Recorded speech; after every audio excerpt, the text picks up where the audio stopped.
วันนี้โรงแรมที่นี่ดีหน่อยนี่ดีดูดิ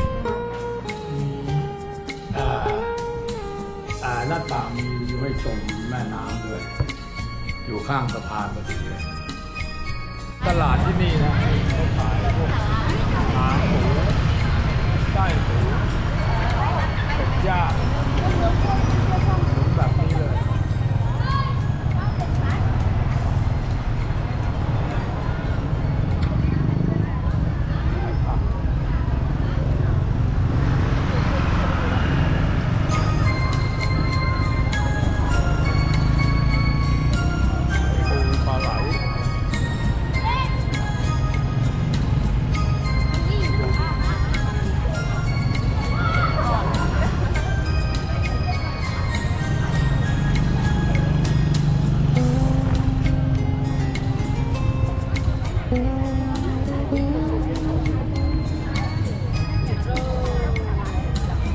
ขายกันกลางสะพานเลยนะ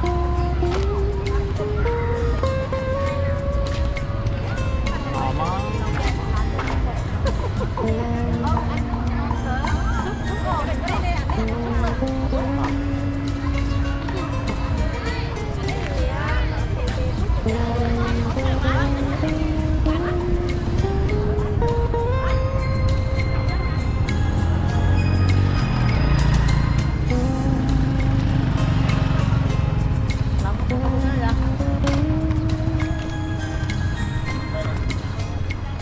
เส้นละ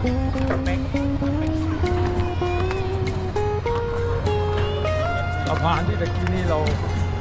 มองจากโรงแรมมาแล้วผ่านนี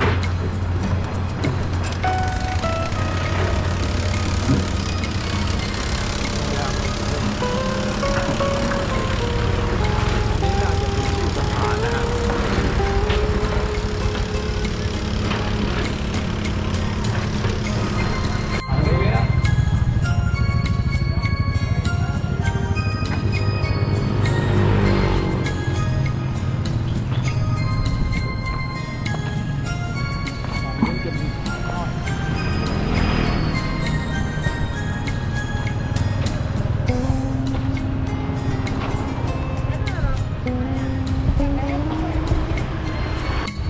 อันนี้น่าจะเป็นคณะ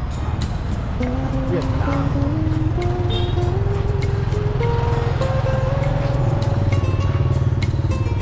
นี่เขาคงโปรโมทเลย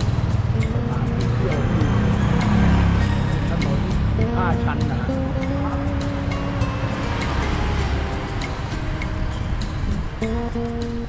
แล้วก็นาขั้นบันไดที่จะที่เราผ่านมา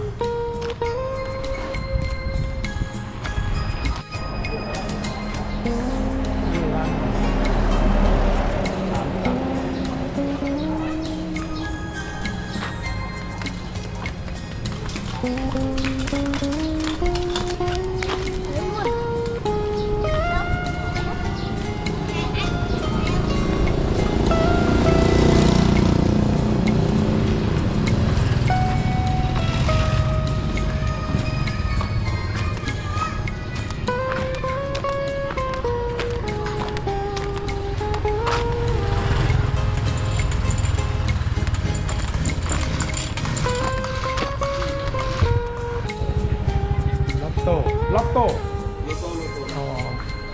ขายลอตเตอรี่นะฮะงวดที่17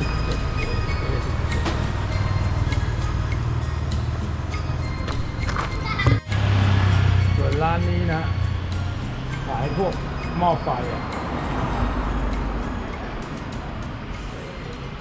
เรียกหม้อไฟเปียสดเลยนะครับ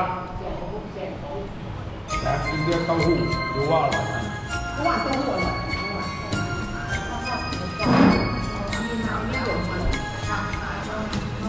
เฮียวิกเตอร์แกวันนี้เดินไปเล้งเต้าหวยไว้เลยที่ไหนอ่ะอยากก็กินแบบชาวบ้านมานานเลยก็เอาหม้อไฟสักหน่อยเพื่อให้มีพลังในการเที่ยววันนี้สั่งซีฟู้ดหม้อหนึ่งแล้วก็ปลาหม้อหนึ่ง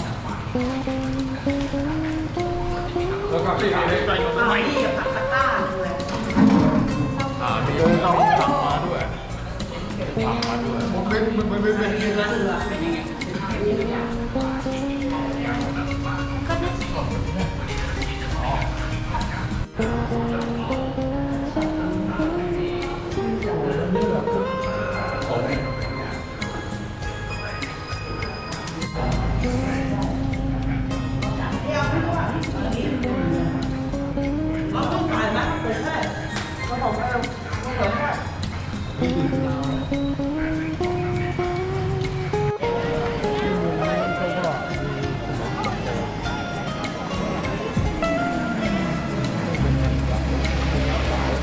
ทุกเมือง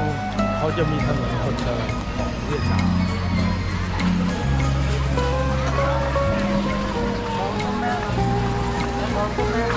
ขายแต่ย่างครับอะไรอ่ะฮอทดอกย่างขาไก่ย่างแล้วมีฮอทดอกย่างเนื้อย่าง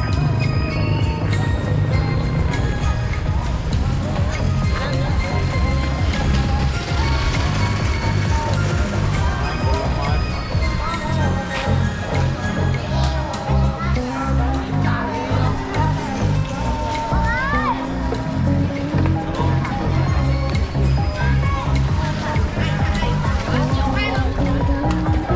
เด็กๆก็สนุกสนานนะได้เล่นรถกัน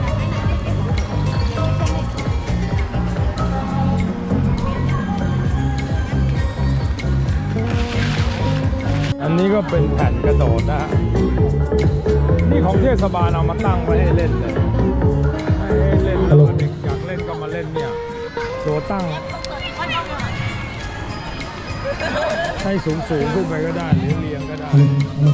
เด็กๆมาเล่นกันเยอะแยะเลยเด็กๆเล่นกันเยอะแยะเลยนะครับ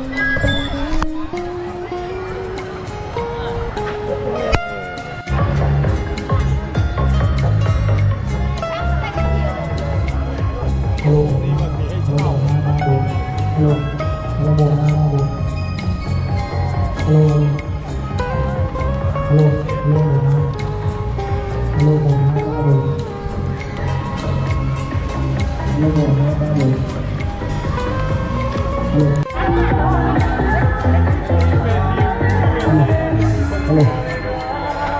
าดูลูกหลานตัวเอง Hello.